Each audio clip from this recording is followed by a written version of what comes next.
Yo, welcome to Hard Pass. I am your host, Jacques Slade. It's our year-end episode, and it's time to hand out some awards. That's right. It's the Hardys. No, not that Hardys, the Hardys. Nope, not that Hardys either, although they should retire if we're being real here. No, I'm talking about our Hard Pass Awards, aka the Hardys. It's the award show where nobody wins anything but our respect and appreciation for providing us with content in this year that was. And so, without further ado, here is the first category. Hard Pass, Main Character of the Year. So, for runners-up, we have The Rock, Jaylen Brown, and Caitlyn Clark. And the winner, Kyrie Irving. So a year ago, or was it 2 years ago? I don't know.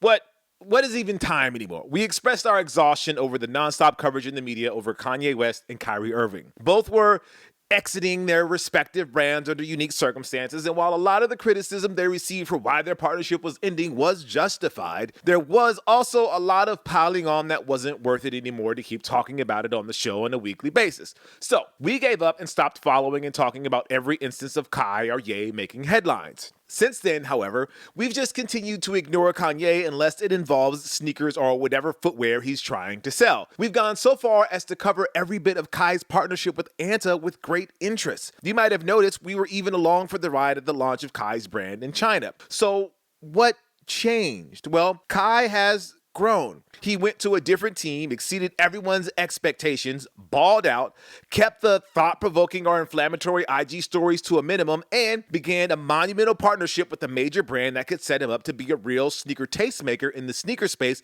long after he's done playing. And that's why we've covered him so much on the show. Kanye, he sold socks with rubber pieces for $200 and $20 or whatever that thing was during the Super Bowl. And then his Yeezys went on sale as Adidas cleaned house. Blah, blah, blah.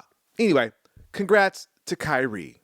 Voicemail of the year. Runners up, co-writers hating ass, Pastor Leon Morgan's mini voicemail, and whoever left that voicemail about a doctor's appointment. So winner, the first ever Hard Pass freestyle. Play the clip. I don't trust nobody in Team Jordan. Just stick with forces if that's all you can afford. 4 in the morning, you know who blowing my phone up. I ain't even gonna ignore it, just gonna act like I don't know it. I be colder than pneumonia. I told you over and over, I know when you want to go against, but let's go, I guess. I would rather die a broke no one than to have to get in character when anyone pull a phone out. It's Mikey. Shouts out, Jacques. Love you, bro. Thank you. Keep it up. We need more of that, people. Send your send your bars to 818-493-9325. We need this energy. It's mana for the soul, man. The running joke of the year. So runners up, trolling Kanye stands. John Make More Kobe Protros Donahoe. Is co-writer a real person or the hard pass Mr. Snuffleupagus? Winner, Puma. No running bit endured and annoyed themselves to the audience more than our shift from Puma to Puma. Inspired by an episode of Sneaker Shopping featuring Sir Lewis Hamilton several years back, the bit coincided with our interest in Formula One. And like we always say, who are we to go against legitimate royalty? It started off as a one-off, but then it just grew and grew as more people responded to it. The comments range from, well, that's not how the company says it, to now I'm gonna say Puma. And the best part was that even though we explained our reason for switching to Puma, there are still people who didn't catch on to the bit and thought it wasn't a work, which, I get it. But also, we say Puma literally everywhere else. Watch an unboxing that we do on the main channel, I say Puma. On the podcast, we flip between both, but it usually ends up being Puma. Social media clips that aren't about this show, I say Puma. And don't expect us to change anytime soon, especially since Sir Lewis is moving to Ferrari, and they recently just extended their partnership with, you guessed it, Puma. All right. Next category, the most drive to survive as F1 moment of the year. Runner up, Lewis Hamilton leaving for Ferrari, Pierre Gasly and Esteban Ocon double podium in Brazil, Charles Leclerc winning Monaco's hometown race. But the winner is 2024 Lando Norris. There's no question who has to be the main character of season 7, right? After binging 6 seasons of Drive to Survive just weeks before the 2024 season began, co-writer got familiar with the Netflix style and the high drama occasional bullshit stretch that they like to pull to make things more dramatic than they really are. Like, After reading up and realizing how boring the 2023 season actually was in real time, it's amazing that Netflix managed to extract so much drama, both real and slightly contrived, as they did to make a full 10 episodes of the show. The 2024 season? Nah, they have to be salivating at the content that they have in the tape deck. Like, 10 episodes might not be enough if we're being honest here, but the focus has to be on Lando and his sad boy routine as he tried to mount a real challenge for the Drivers' Championship against Max Verstappen. Netflix could just play the team radio for the Hungary race on loop for 30 minutes and it would be tense each time. If they were worried that losing Daniel Ricciardo and Gunther Steiner would mean a drop in compelling characters, Lando has them covered. Video game of the year. Runners up, Astrobot, Like a Dragon, Infinite Wealth, Tekken 8. Winner is Balatro. It's poker, but really it's not. Actually, the less you know about actual poker strategy, the better off you'll be playing Balatro the first time. Because if you're familiar with poker or were just addicted to watching World Series of Poker reruns from 2003, I know that's oddly specific, but whatever, you're going to have to get over the possibility that a single high card could be worth more than a royal flush if you get the right combination of jokers and planets and tarot cards. Once you open your mind to the endless possibilities of the game, your mind starts to think multiple steps ahead. Are you building a strong enough deck with multipliers and makers and jokers that help you exponentially raise your score early on, or are you just barely surviving blinds? It might be time to start over, which you can easily do with a few clicks. One run might have you building straights for 2, 4, 5, and 7, and 9 works, or you could be winning with the 5 of a kind hand that includes 5 queens of spades. It's a game that wrecks your brain with math, and Co-Writer just can't seem to get enough of it. All right. Next category, Wrestling Hater of the Year, aka the Kendrick, but not the Brian Kendrick. Runners up, Liv Morgan on Rhea Ripley, Kofi Kingston and Xavier Woods on Big E, Kevin Owens on Cody Rhodes. But the winner is Drew McIntyre on CM Punk. Look, when CM Punk returned to WWE in late 2023, all signs were pointing to a money match at WrestleMania between himself and his, at the time, biggest hater, Seth Rollins. But thanks to an ill-timed injury at the Royal Rumble and a well-timed hater campaign with fans of The Rock, plans changed, and an injured Punk ended up feuding with McIntyre, the person whose storyline injured him. That led to Drew going from a character who needed a massive overhaul to being the MVP of the company non-bloodline division. Drew's vicious verbal jabs at Punk, both on promos and on social media, blurred the lines between work and shoot, and it made for compelling content. By the time Punk was cleared to wrestle again in the summer, the 3-match series that they had is the stuff that they should teach in wrestling school for generations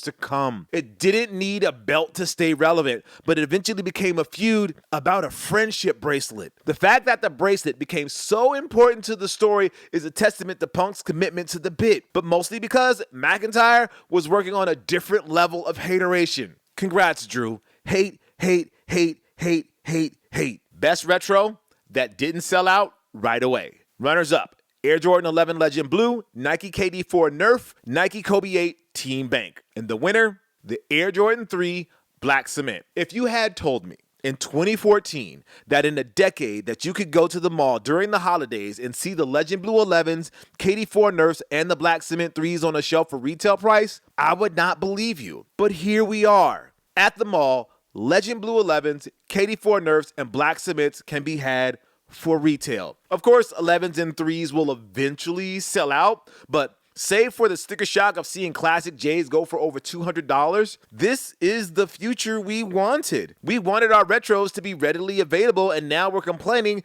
that they aren't cool anymore because they're readily available. We can't have both, people. I'll take availability over exclusivity any day of the week, and twice on Sundays. Best new sneaker model. Runners up, Jordan Jumpman Jack, New Balance 1906A, Slade Bimberry, Crocs Juniper, Adidas AE1. Would we care as much about the AE1 if the commercials weren't dope? Well, better question. Would we care as much about the Air Jordan 1 if Nike never made the band commercial? I think we all know the answer is that everything plays a role in making the AE1 the success that it is. The sneaker had to be appealing. The athlete had to be larger than life. He had to be a star. The price had to win over the parents, and the commercials had to bring the heat. Oh, and Nike had to appear vulnerable for the first time.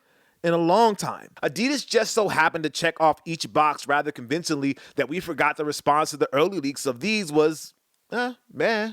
It took Edwards balling out and the shoe looking better in real life than in pictures online to get the fans on board, and they were willing to embrace it. And then, to top things off, the commercials were brilliant. I mean, talking about fellow NBA players' signature shoes is a wild approach. But instead of people taking it seriously, apologies to Cameron, who appeared to take it seriously, they saw it for the gag that it was and went along for the ride. And now the world waits as Adidas is on the clock, hoping the AE2 can be just as much a success as the original. Next category, cleated or spiked sneaker of the year. Runners up, Sunday Red Pioneer Cypress, Adidas Code Chaos 2025, and the New Balance Otani 1. The winner, the Nike Vapor Edge Kobe 6 Grinch. Look, if you thought we engineered this category just so we could give the Kobe's an award, well, you would be right. No way we were going to do a whole award show and not show love and respect to the late, great Black Mamba. After years of uncertainty, it looks like Nike and the Bryant estate might be looking to build up the Kobe brand into something real and sustainable. And while Protros have gotten easier to buy as the year has gone on, the expansion to American football is a critical one for the growth of a spin-off Mamba brand. The Kobe 6s, while perfect on the hardwood, feel surprisingly at home on the gridiron. And considering the excitement for these when they were first announced, Nike would be wise to continue making Kobe cleats and then moving on to other sports, most notably football as it's known around the world, and golf. Look, that second one is wishful thinking, but it would genuinely shock me if there were no Kobe boots on the pitch in 2025. Sneaker brand of the year. Runners up, Anta and Kai, New Balance, Asics. Winner, Adidas. The Three Stripes had a phenomenal year. Not to take away from the year that New Balance and Asics had, it's just nice to see them being worn by more than just the sneaker hipsters and their grandparents, but the Three Stripes had us talking all throughout the year. A big part of that, of course, had to do with the leap that Anthony Edwards made in the NBA last season, both on the court and on the sneaker side. His Adidas AE1 was the toast of the sneaker town for its bold, forward-thinking design that had absolutely nothing to do with Kanye, and a marketing campaign that brought back memories of when brands used to talk that shit. Oh, don't get it twisted. Brands talk all the time, but direct shots were not being taken. Edwards pulled the actual first shoes of LaMelo, Ja, Luka, and LeBron and tossed them with zero hesitation. He asked Kevin Durant, his hero, to rock his sneakers, knowing that KD would clap back, and when he did, Adidas had a wildly disrespectful tweet waiting in the wings and an equally flagrant follow-up as well. Edwards was generating so much buzz that Cameron actually dropped a freestyle to respond to another ad. And Jordan Brand may or may not have thrown a shot as well. I didn't even know Jordan Brand knew other brands existed the way they hold themselves to a different standard. And it didn't end with AE. When New York Jets' Garrett Wilson caught a touchdown pass in the Jumpman pose, aka the lone bright spot in an Aaron Rodgers-led season of misery, everybody was calling on Wilson to jump to the Jumpman. Adidas was ready for that, declaring Wilson wasn't going anywhere.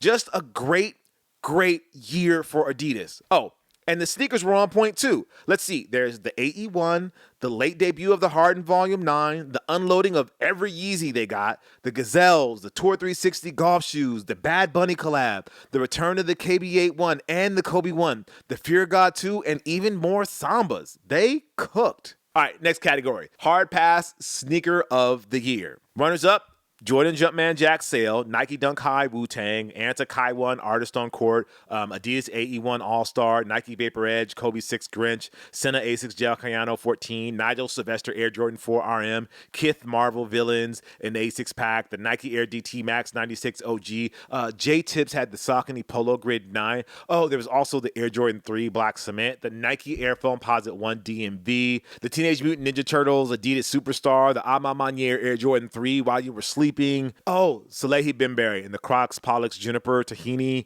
the Junior Watanabe and New Balance 1906L. Kids of Immigrants. They had the Nike Air Max Thunder, the Future, Nike SB Dunk Low. Bad Bunny had the Adidas SL72, the Air Jordan 4 Fear, Slam 30th Anniversary Collection, the Ducks of a Feather Nike Dunk Low with the Dunk, Happy Life Wood Air Jordan 9 Low Golf, Curry 12 Flow USA, and just really a whole lot more. So no disrespect to Offset, we disagree. 2024 wasn't ass. But the winner, the Nike Kobe 4 Pro Tro, Girl Dad. Of course, Jacques and co-writer would pick a Kobe sneaker for the win. He's an LA guy, and he didn't even nominate a single Jordan Tatum 3 or Jaylen Brown's Rover sneaker. First of all, yeah, it's my show, and we're going to nominate who we want to nominate. Second of all, Jaylen Brown was a main character on the show this year. We talked about 741 more than a lot of people in the sneaker world. We just don't acknowledge the team that he plays for. Third, I'm going to need to see more of the Tatum 3 to get hyped for it. And finally, the story behind the Girl Dad colorway, that it was seemingly inspired by the Philadelphia Eagles beanie that Kobe wore during a game he attended with Gigi, is one that just tugs on the heartstrings. Call it what you want. We're just calling it our sneaker of the year. Congrats to all the runners up, and if we forgot you, don't worry. 2025 is probably going to have an even bigger list. Anyways, thank you again for watching Hard Pass this year. Co-writer, myself, Preezee, the rest of the crew, we appreciate the support and the growth of this channel. Co-writer made an offhand remark that he wants to see this Hard Pass channel grow so he can get one of those YouTube play buttons. I mean, hey, let's make that happen for him. Thank you guys again for watching, and I'll see you in 2025. Peace.